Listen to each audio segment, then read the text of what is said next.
Сенің өміріңде орын алып жатқан кез келген жағдайдың тек 10% ғана сырттан келген әсерлер. Біз қоғамда өмір сүріп жатқаннан кейін басқа адамдардың эмоцияларына, вибрацияларына, ой қиялдарына, істеріне тәуелдіміз. Бірақ бұл тек 10% ғана.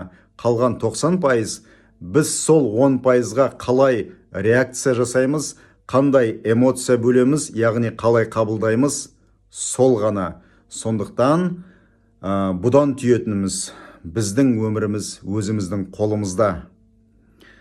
Ол үшін сол сырттан келетін кез келген бір жағдайларға мына мимен емес, жүрекпен әсер етсек, бәрін ертіп, трансформация жасап, позитивті жаққа қарай өмірімізді бұрып жібереміз.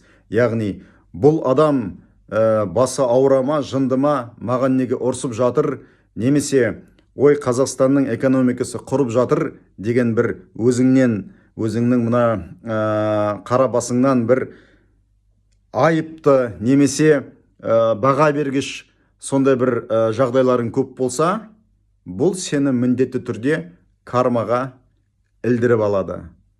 Ал жүрекпен қарасақ, бұл менің өмірімде не үшін болып жатыр?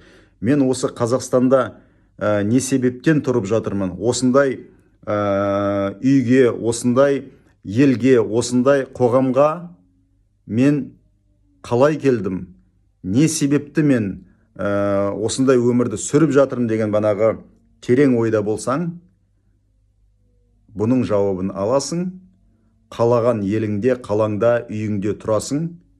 Қалаған жұмысыңды, кәсібіңді керемет қылып атқарасың.